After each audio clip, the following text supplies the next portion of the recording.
Mga kaigsunan o mga kagalaan, kumusta o maayong hapon kaninyong tanan. Anay-ana sa kaninyong alagad, Brother Aquilino Valencia, matud kaninyo nining mga lagitong lamdag sa kinabuhi nga gikan sa pagtulon ang PBC. O kining maong tulumanon, kanunay ninyong mabati dinhi sa estasyonan sa DYLA, matag alauna 15 hangtod sa alas 2 ang atong pag-atod kaninyo ginamit ang Biblia ug uban usab sa mga referensya nga dili supak sa kasulatan. O kumusta sa tanan karon nga na mga higala nga nagtan-aw sa Facebook o sa mga namati sa mga radio sets sa nagkalaing dapit. Kumusta kaninyo o magapanginaot ako nga niing tungura manghinaot kanunay nga ang balaan nga magtutudlo ana muhikap sa inyong tagsatag sa kasing-kasing ug hunaw na. O kumusta sa akong na kaila sa barko ni adto miaging Lunes sa paglarga paingon sa Cagayan. Kung nagpamati man tingali ka, higala, manghinaot ako nga sundan lang kining ako ang pagpamatuod. Pinaagi sa Biblia ug uban usab sa mga referensya nga dili supat sa kasulatan. Sa dili pa ko moadto sa unahan sa naanda natong panalangin kung kisa mangin kadtong nagaandam na og tubig nga naa sa sudanan sa tubig nga inyo ha kanunay ibutang ang inyong kamot aron akong panalanginan. O ako mohangyo sa inyo na kung panahon nga moinom kamo, taga ang ngalan sa akong magtutudlo aron sa paghangyo nga pinaagi sa inyong pag-inom, tagaan og gahom aron ang inyong balatian mamaayo labi na kanang ulcer, kanang diabetes, kanang kidney o kanang mga itawag o prostate cancer o kanang mga dialysis tanan. Uminom lang kamo ni anang tubig nga akong panalanginan pinaagi sa ngalan ni Master aron mahatagan og kayuhan ang inyong panglawas. Minom kamo og 3 ka baso sa matag adlaw sa matag buntag ug hapon. Busa manghinaot ako nga inyong tumanon sa dili pa tamo adto sa unahan, mohangyo ako nga mapanalanginan ang tubig nga karon inyohang hikap ang maong sudanan sa tubig. Master, nining kahaponon karon ining imong alagad, Brother Aquilino Valencia, Master, naghangyo kanimo nga kung aduna may mga tao nga nagbuhat sa pagbutang sa ilang kamot sa sudlaran nga naitubig, panalangin ni Master. Naghangyo ako sa imong laanon mong gahom aron ang tao nga mag-inom sa tubig kana tagai og kaayuhan ang ilang sakit. Aron sila, Master, makaila kinsa ikaw mao ang among ginasangyaw sa tanang panahon dinhi sa radyo ug uban pang dapit nga nagapanglako ang mga membro sa pagtulon ng PBC aron pagsangyaw kanimo, Master. Busa manghinaot ako kanunay, Master, nga gamhan ang tubig nga ilang pag-iinom. Busa kamong tanan nga nagapamati karon kung naamoy tubig ang yuwa ang akong magtutudlo nga inaagi sa pag-inom gamhan.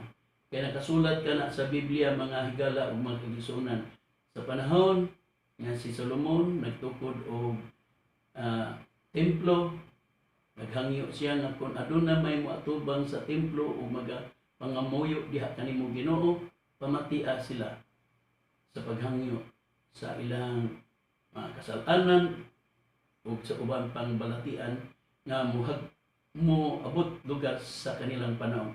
Maingon usab nining atong panahon karon. Busa ako, Master, naghangyo sa balaanon mong karuoy nga gamhi ang akong mga paghangyo kanimo. Ug nini tumora mga higala ug mga kaigsunan, maadto na ta sa pagpasabot mahitungod sa Biblia.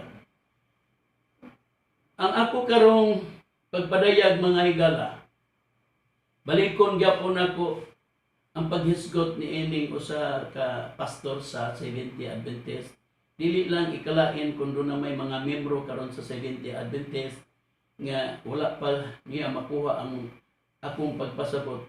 Ingon na lang ko karon nga kini good si Mitchell Bendilio, usa ka pastor sa Seventh Adventist. Grabe siyang pag-atake sa pagtulon ang PDCA. Gidiscriminate niya maayo, labi na ang mga ebanghelista. Labaw na ang dapit sa among magtutudlo. Sa dili pa nako ipadungog ang tingog ni Mitchell Bendilio nga naa sa Dipolog nga nagwali diha sa RPN sa DXKD, mga higala. Grabe ang iyang mga pag-atake. Sa dili pa ta moadto sa pagpadungog siyang tingog, ako usab kining basahon ang Biblia kung unsa ang paghanay na masunod nato kay kini kong tao bisan kinsa naman Seventh Adventist o unsa pa ang imuhang relihiyon, nagtuo man lugar ang tao may tungod sa Dios. Busa kung mutuo ka sa Dios, tawgon ka anak sa Dios. Busa kung tawgon ka sa anak sa Dios, mabasa man nato sa unang Juan, mga higala, o diri sa Juan kapitulo 1 ug bersikulo 12 nga gihisgutan dinhi mga higala. Gani kung atong basahon ang nakasulat dinhi sa Juan, mga higala ko ug mga kaigsuonan, nga natingon dinhi ngan sa kapitulo 1 bersikulo 12, apan sa tanang midawat kaniya, sa tanang mituo sa iyang ngalan kanila, naghatag siya kagahom sa pagkahimong mga anak sa Dios. Ato pa kumudawat ka lugar sa atong Ginoong Kristo, miila ka sa Dios, tawgon kag anak sa Dios. Usa ka tawgon ka anak sa Dios, ug si Apostol Pablo pasultion sa iyang sulat sa ikanang Korinto kapitulo 6 bersikulo 7, sa sinultihan nga maminatud-on ug sa gahom sa Dios pinagi sa mga hinigiban sa pagkamatarong alang sa kamot nga tuo ug sa wala, diha sa kadungganan ug kaulawan, diha sa mga sulti sa pagdaot ug sa pagdalay. Kami ginaisip nga mga limbungan ngani mga maminatud-on. Sa atong nakuhang pamahayag sa Biblia, muni ang naghisgot dinhi nga sa sinultihan nga may minatud-on ug sa gahom sa Dios pinagi sa mga hinigiban sa pagkamatarong alang sa kamot ug kamot nga tuo ug sa wala. Mao na nga ikaw kung anak man ka sa Dios, kay tuo ka sa Dios, na ay sinultihan, gihimo ka hinigiban sa pagkamatarong alang sa kamot nga tuo ug sa wala. Mao na ang naa sa dapit. Pero kung basahon nato higala sa Biblia nga gitambayungan sa Protestante ug Katoliko, giunsa na diri sa paghanay sa pagpasabot aron atong makuha kung unsa ang gipakitang pahayag, mga higala. Atong basahon ang ikaduhang Korinto nga gihisgotan dinhi sa kapitulo 6 bersikulo 7 hangtod sa 8. Kung ang Biblia nga gitawag ang bag-ong may balita, Biblia nga gitambayungan sa Protestante ug Katoliko. Ingon man sa among matinud-anon nga pagpanulti ug sa gahom sa Dios, aniya kanamo ang pagkamatarong, ingon nga among hinigiban sa pag-asdang ug pagpanalipod sa among kagalingon. Gipasudunggan o gipakaulawan kami, gitamay o ginaday, giisip kami nga mga bakakon bisag nagsulti kami sa matuod. Kung sa ilang panahon sa mga apostoles, sila gihimong galamiton sa mga sinultihay, mga pinulungan, nga matud pa sa ilang pamahayag sa atong nabasa sa 2 Korinto kapitulo 6 bersikulo 7 hangtod sa 8. Balikon ko sa pagbasa. Ingon man sa among matinud-anon nga pagpanulti ug sa gahom sa Dios, aniya karon ang pagkamatarong, ingon nga among hinigiban sa pag-asdan ug pagpanalipod sa among kaugalingon. Gipasidunggan ug gipakaulawan kami, gitamay ug ginaday, giisip kami nga mga bakakon bisag nagsulti kami sa matuod. Busa sila doon ay madawat nila, bisan nagsulti sila, pinagi sa pagkamatarong, nihimo silang ginamiton, wala og tuo, hinigiban sila sa maayong panulti, wala og tuo, pero matod pa ni Apostol Pablo siyang pamahayag, gipasidunggan o gipakaulawan kami. Gitamay o giday, giisip kami nga mga bakakon, bisag nagsulti kami sa matuod. O magsulti ka sa tinuod niya, na itawang dili mo uyon nimo, madawat nimo ng pagtamay. Pusa, kay maumanay bulaton sa matuod nga alagad sa Dios. Pusa, ang Biblia, mga higala, kanunay naghatag og talambagan sa tao. Unsa man ang dugang pahayag, mga higala ko, kung magsulti ka sa sinultihan nga ikaw gigamit ka kasangkapan ginigiban sa wala og tuo. Kung ang Biblia mo'y atong kuhaan og pamahayag, mga higala, basahon ko kining Biblia nga gitambayungan sa unang-una, balikon ko sa pagbasa ang King James Version, pero diri na nato basahon ang Kolosas Kapitulo 4 versikulo 6 nga atong pagbasa. Gingon, himuang nga sa kanunay magdanihon ang inyong sinultihan, tinimplahan ug asin, nga tungod niya na inyong mahibaluan kung unsaon ninyo sa pagtubag kang bisan kinsa. Ang atong gibasa ang King James Version, ulat kini ni atong tuig 1958 edition, nga matod pa sa atong nabasa sa Kolosas Kapitulo 4 versikulo 6, gingon, himuang nga sa kanunay magamadalihon ang inyong sinultihan, tinimplahan ug asin, nga tungod niya na inyong mahibaluan kung unsaon ninyo sa pagtubag kang bisan kinsa. Kung magsulti ta, kinanglan tinimplahan ug asin ang ato ang mga sinultihan. Kaysa ato nang nabasa sa 2 Korinto Kapitulo 6 ug versikulo 7, sa sinultihan nga mamanatud-on ug sa gahom sa Dios, pinagi sa mga hinigiban sa pagkamatarong alang sa kamot nga tuo ug sa wala. Muna ang naa sa kamatuoran, sila ang gihimong kasangkapan. Karon, unsa man ang sulti sa atong Ginoong Hesukristo, mga higala, kay gigamit man silang hinigiban sa pagkamatarong, magsulti sila, sila ang gigamit ng sangkapan, wala og tuo sila kung magsulti sila. Pero unsa ang sulti sa atong Ginoong Kristo, ni atong mga tao nga naas kamatuoran, nga matod pa ni Apostol Pablo, kinanglan ang inyong pagsulti, kinanglan mahimong tinimplahan ug asin ang inyong sinultihan. Kung si Kristo, ang atong Ginoong Kristo, muhatag og pagpadayag sa iya mga tinunan ug sa mga tao, matod pa ni Kristo nga sulat ni Apostol Mateo sa Mateo Kapitulo 5 ug ang versikulo 13, atong patalinghugan, mga higala. Kamo mao ang asin alang sa yuta. Apan kun ang asin kawad-an sa iyang lami, unsaon pa man sa pagpabalik ni ini sa iyang kaparat. Kinidili na gayud magpulos sa bisan unsa, kundi angay na lang kining isalibay sa gawas aron tunob-tunuban sa mga tao. Ang atong Ginoong Hesukristo nagsulti sa mga tao, lakip ngadto sa iyang mga alagad. Mamanggani nagsulti sa Apostol Pablo sa Kolosas 4:6 nga kinanglan magsulti kamo, tinimplahan og asin. Kay ngano? Ang tao nagsimbolo og asin. Kay matod pa ni Kristo sa atong nabasa sa Mateo 5:13, kamo mao ang asin alang sa yuta. Apan kun ang asin kawad-an sa iyang lami, unsaon pa man sa pagpabalik ni ini sa iyang kaparat. Kini dili na gayud magpulos sa bisan unsa, kundi angay na lang kining isilabay sa gawas aron tunog-tunugan sa mga tao.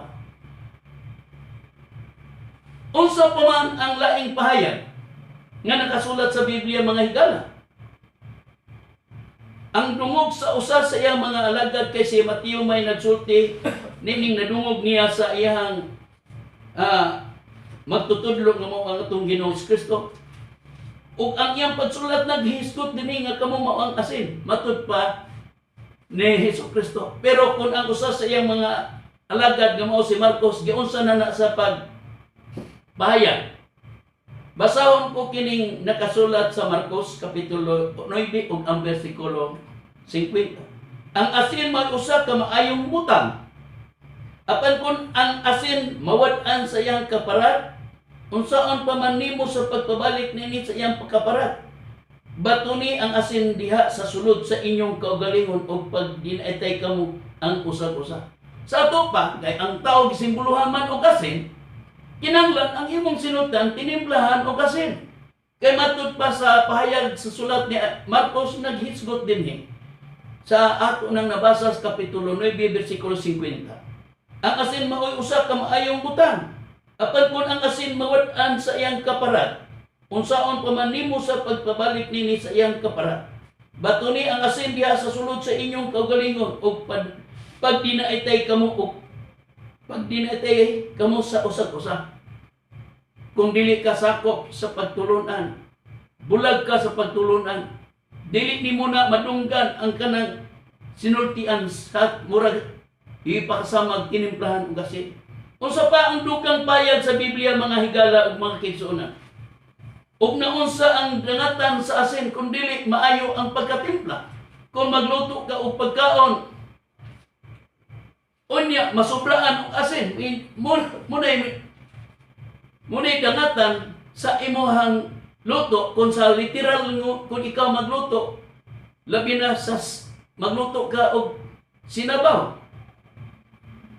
Ang dangatan sa imong luto sa literal kung masubraan og asin ug dili ba mabutangan og asin, wa ginay lami. Pero kung ang asin kung makatimpla na gani unya madaot, matud pa sa pahayag sa Biblia sa basahon sa Lucas kapitulo 14 bersikulo 34-35, unsa ang gipadayag dinhi mga higala? Ang asin may usa ka maayong butang. Apan kung ang asin kawad-an sa iyang lami, unsaon pa man sa pagpabalik sa kaparat niini. Example, kung sa literal, magluto ka og tinuwa, unya nasubraan og asin, sa literal unya kay parat man, nasubraan man asin, gibubuan nimo og tubig, dungagan nimo og tubig, kay aron dili maparat. Ang resulta na ang imuhang niluto nga sabaw ug utan man pananglit og sinabaw nga isda mawad-an gyud na og lamig. Padayon ta sa pagbasa. Balikong ta nato sa bersikulo 34-35. Ang asin mao usa ka maayong butang. Apan kun ang asin kawad-an sa iyang lamig, unsaon pa man sa pagpabalik sa kaparat niini. Kini dili na gayon mapuslan bisan pa alang sa yuta o sa abono. Igasalibay na lang kini sa mga tao. Ang may mga idalunggan nga makadungog, kinanglan magpatalinhog nini. Kung doon na kamoy dalunggan, ini karong pagpamahayaga, kinahanglan inyong masuta. Kung naa ka sa tinuod nga pagtulunan, kinahanglan timplahan o asin ang imong sinultian. Atong pamation, nagingon man ko, sa dili pa na ko ipatingog ang tingog ni Mitchell Bedillo. Akong gibasa ang mga lagda sa Biblia nga kinahanglan magsulti ta naa sa tinuod.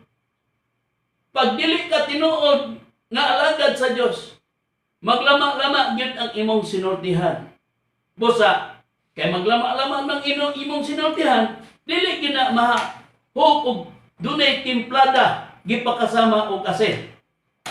Kay kung ang asin kung mga mawad-an na daw kaparat, bisan pag unsaon na nimo, bisan pa na nimo giabuno, dili iabuno daw kuno nimo yuta, dili gyud mohatag og maayong tubo ang imuhang giabuno ngadto sa yuta. Pero niya, atong pamation mga higala, kung kining sinultian Mitchell Bedillo, tinimplahan ba ni kasin? Niya higala.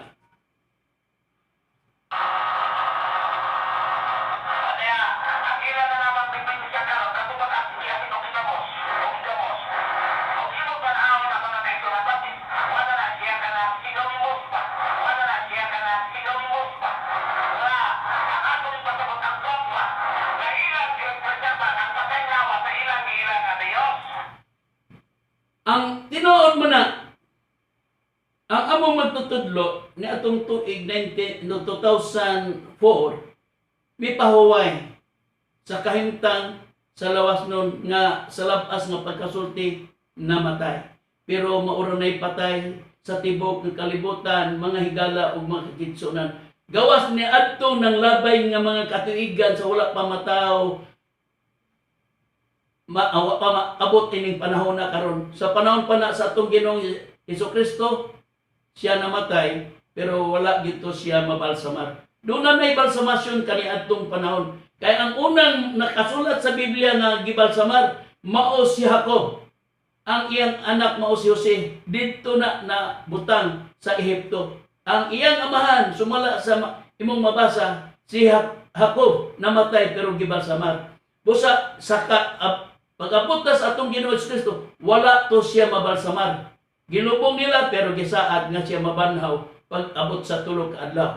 Busa na ng tungura, indagan ang panahon dapit na sad sa Espiritu Santo. Ug ang Espiritu Santo sa kanunay namong gipalaila mao ang among magtutudlo tinuod. Nga giingon ni Mitchell Bedillo, gi-preserve pero unsay iyahang giluwat ng pamahayag mga higala, balikon ta sa pagpamati.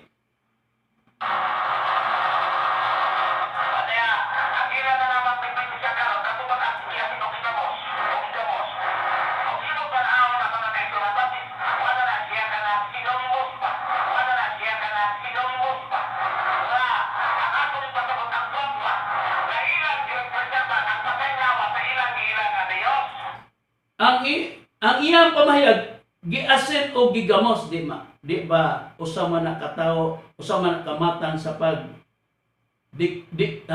usama na kamatan sa pag sulti nga dili maayo mga higala. Kana ba mao ba na siya sinultian o tinimplahan og asin? Nagsulti noon siya asin pero lain lang ang iyang himong pagdaot sa among magtutudlo. Kay matud pa niya, gipreserbar daw kuno namo ang among magtutudlo, giasin o gigamos. May kaya nang sinultian na niya pa. Dugang pa nato pamation mga higala ang iyang pamahayag ni Mitchell Bedillo.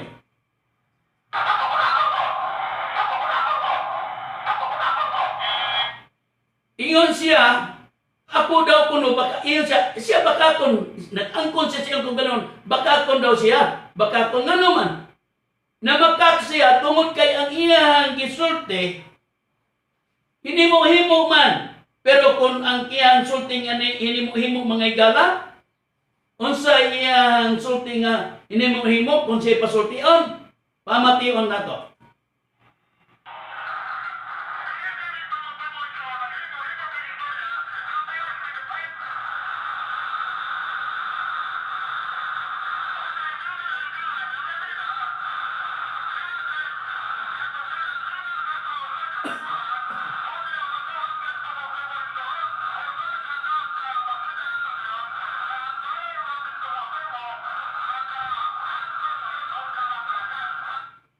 Kung ang usapon no katawo magtumo-tumo, makaangkon gyud na siya og kalaglagan. Tinuod na, malaglag gyud ka. Pero ang imong gibuhat la diri sa among magtutudlo, nganong miingon man ka nga giasid o giginamos? Di ba? Nag-ingon ka nga kung ang tao magtumo-tumo, makaangkon og kalaglagan. Unya matud pa nimo nga bakakon ka, na makaka. Asa man mapunta ang taong bakakon kung ang Biblia mo'y atong kuhaan og basihanan. Kay matud pa niya, kung ang usa ka taong bakakon, malaglag man daw, sumala nga iyahang pahayag sa Biblia mga higala ko. Sa Biblia, atong basahon ang nakasulat sa Pinadiyag Kapitulo 21 ug ang bersikulo 8. Muni ang resulta sa usa ka taong bakakon. Asa siya mapunta kay bakakon, unya ang iyang pagkabakakon, nagabuhat siya magtumo-tumo. Nag-ingon ang Biblia sa Pinadiyag Kapitulo 21 ug ang bersikulo 8. Apan alang sa mga talawan, ug sa mga dili matinuhoon, ug sa mga malaway alang sa mga mamumuno, ug sa iyang makahilawason, ug sa mga lumayan, ug sa mga magsisimbag mga Diyos-Diyos, ug sa tanang mga bakaton, ang ilang bahin, mao ang paghiadto sa linaw nga nagasilaob sa klayo, ug asupre nga mao ang ikaduhang kamatayon. Ang resulta ni Mitchell Bendilio kay naa siya sa pagtumo-tumo nga sinultihan, siya nagsulti sa pagkabakakon. Ang resulta, ang Biblia nagingon, miadto ang mga bakakon ngadto sa linaw nga nagasilaob sa klayo ug asupre. Muna ang resulta ni Mitchell Bendillo. Angay patuhon natong among kinigi padumog ninyo mga higala.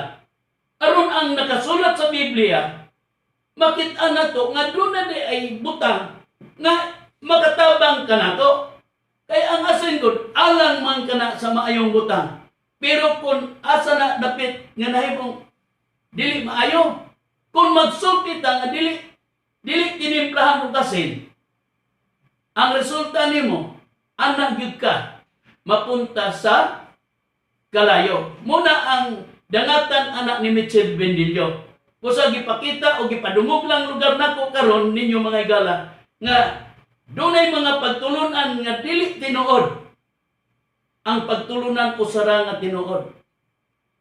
Busa man nagpaila-ila kanunay ang pagtulunan PBCM dapit na sa Espiritu Santo. Kay ang Espiritu Santo nining atong panahon karon gipadayag diri kanamo ug amo usam gipadayag diha kaninyo nga ang katumanan sa Espiritu Santo nga gisaad sa atong Ginoong Hesukristo mao ang among magtutudlo. Divine Master Tomas D. Eugenio Sr. Busa kay ang among magtutudlo ni dangat man nga siya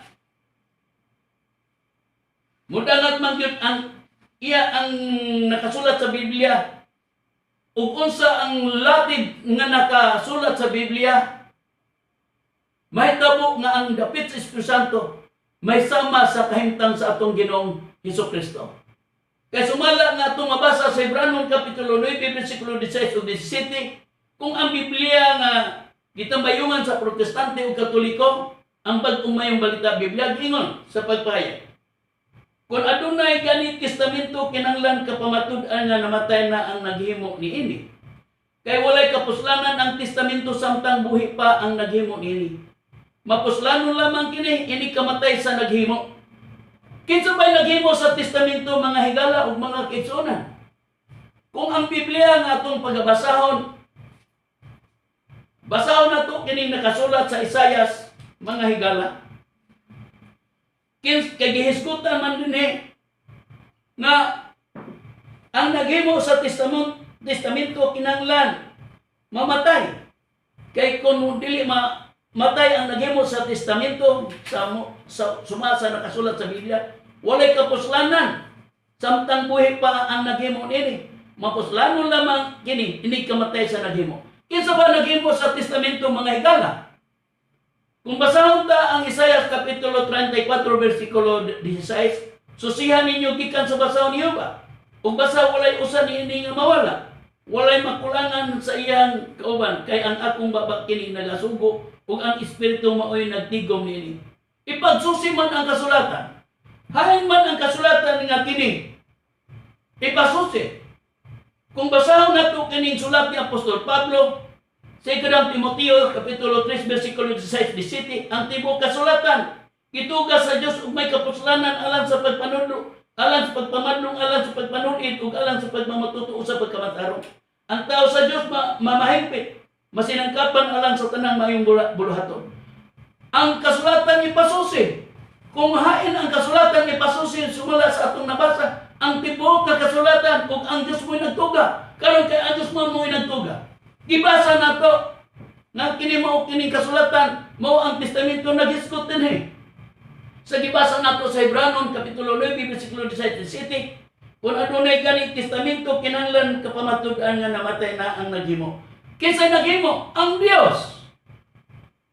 Kay walay kapuslanan ang testamento samtang buhi pa ang naghimo niini. Mapuslanon lamang kini ini kamatay sa naghimo. Mamatay di ay ang naghimo. Asa man kinsa unsa man ang katumanan lugar nini. Ang atong Ginoong Hesukristo gibiay-biay siyang panahon. Busa namatay siya pero nabanhaw kay daan namang nakakulit sa daang tugon nga ang atong Ginoong Hesukristo. Siya mabanhaw sa tulok adlaw. Kay gipakasama na dito sa panahon ni Jonas. Nga si Jonas dito sa tiyan sa isda tulok adlaw tulok kagabi. Mabasa ni muna sa Mateo Kapitulo 12 versikulo 40 nga nagisgot na itungod sa atong Ginoong Hesukristo. Basahon ko mga higala ang kahimtang sa nahitabo sa atong kang Jonas. Niya akong bagabasahon ang Mateo Kapitulo 12 ug ang versikulo kining gisgutan sa Mateo mga higala nga versikulo 46 atong pagbasa hangtod sa 48. Gihisgutan din ni mga higala sa Mateo nga ang atong Ginoong Hesukristo dito sa tiyan sa isda tulog adlaw tulog kagabi maingon kang Jonas. Mga higala ug mga kaigsunan. Mga higala atong basahon ang versikulo 40 sa kapitulo 12 sa Mateo. Ingon, kay ingon nga si Jonas dito sa tiyan sa dakong isda sa tulog ka adlaw ug tulog ka gabi. Sa maong pagkaagi ang anak sa tawo magpabilin sa kahayladman sa yuta tulog adlaw ug tulog ka gabi.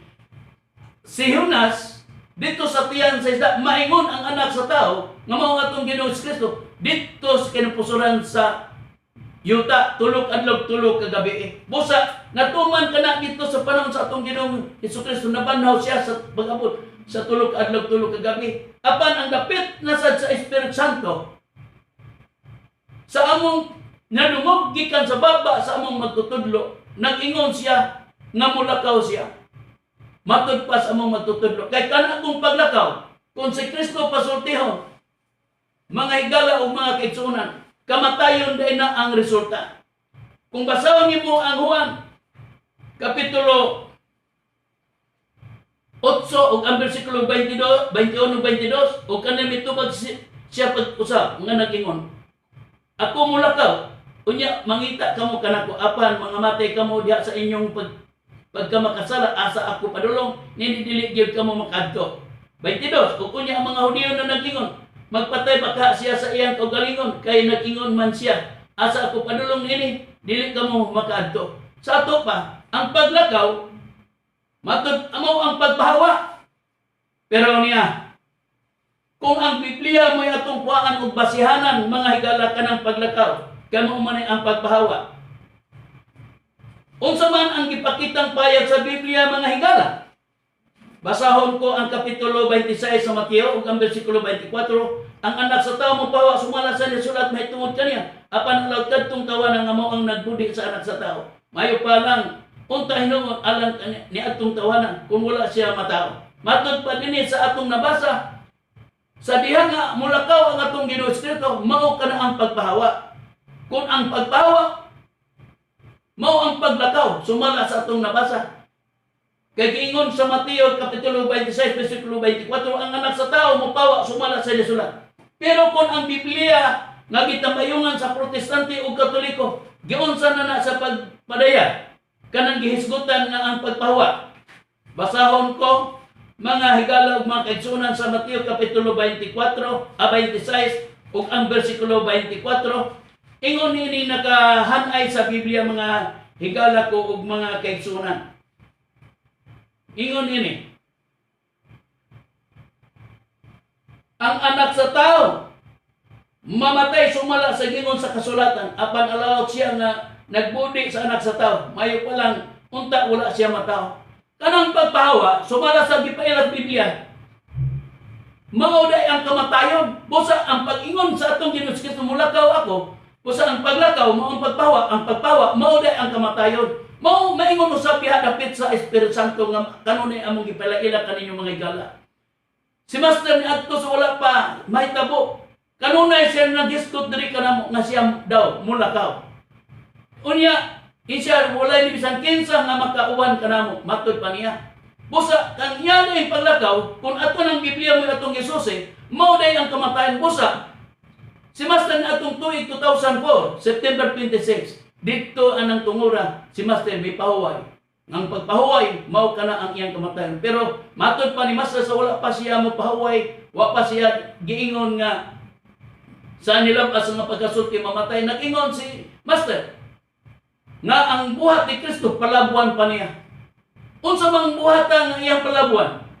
Ang kamatayon dahil sa atong Ginoong Hesukristo, tulo ra kaadlaw, tulo ka gabi, mao tong gibuhat ni Kristo. Pero sa iyang dapit ni Master, sa iyang gidugayon atong 2,400 ini mga tuiga, ug kanus man siya kay naglao man mi nga siya mubangon sa iyang siyang naimutangan. Kay ang Biblia naghisgot nga dunay pagbangon ang Dios. Sumala sa atong mabasa sa Biblia sa kapitulo 24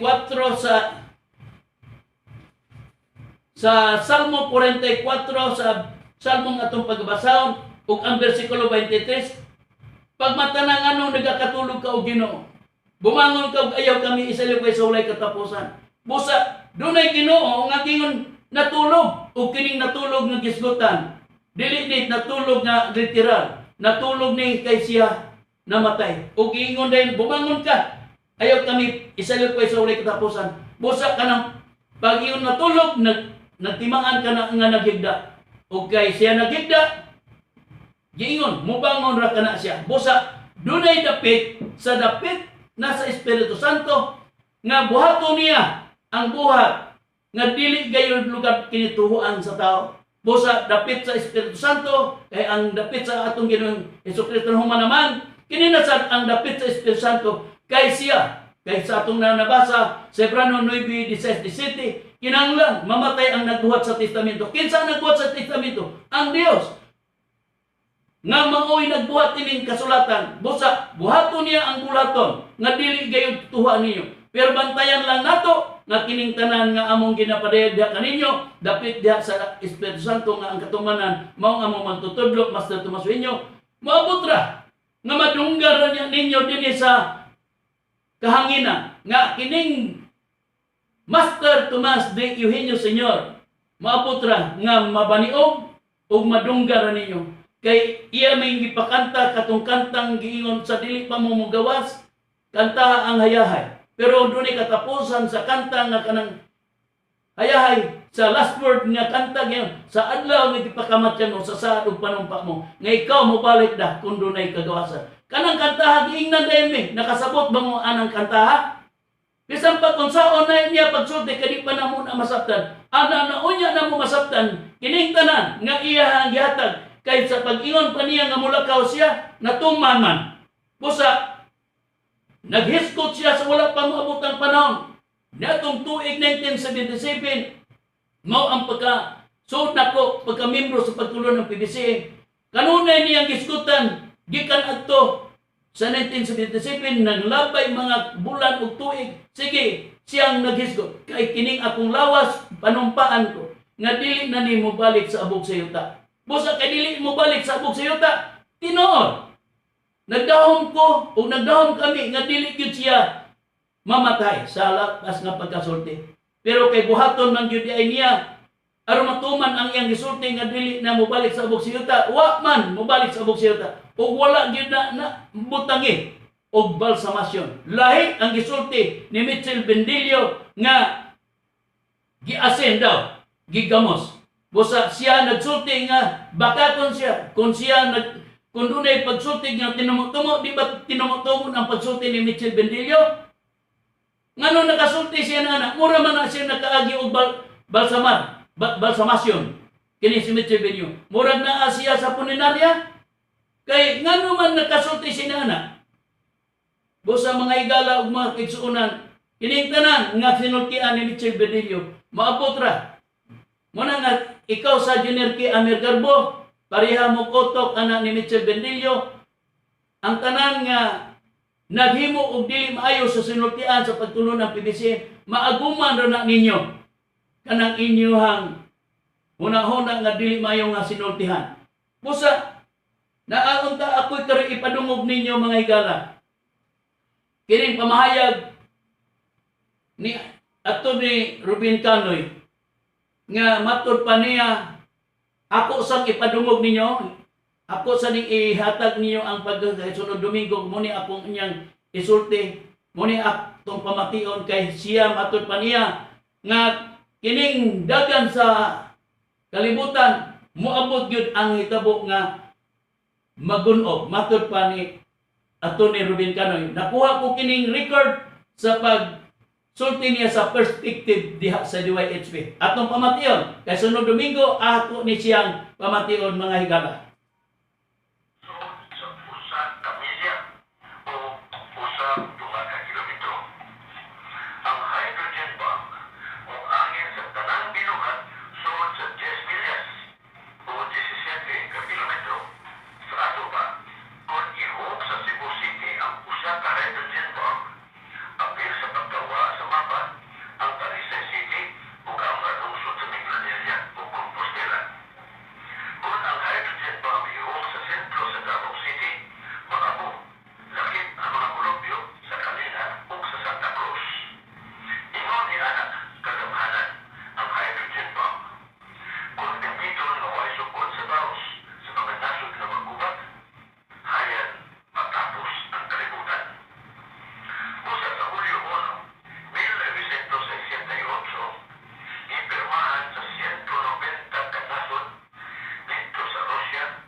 Mga higala o mga kaigsunan, manghinaot ako nga inyong sundon sa sunod Domingo ang akong pagpadungog dinhi sa tingog sa usa ka abogado nga mao si Atty. Ruben Canoy.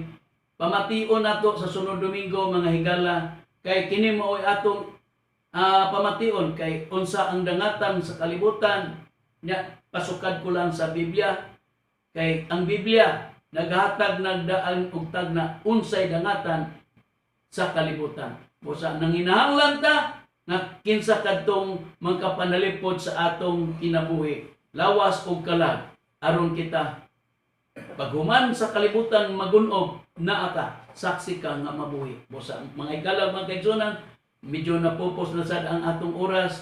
Kining inyong alagad brother Aquilino Galicia, umingon na lang daghang salamat sa inyong pagmati ug maayong hapon kanatong tanan.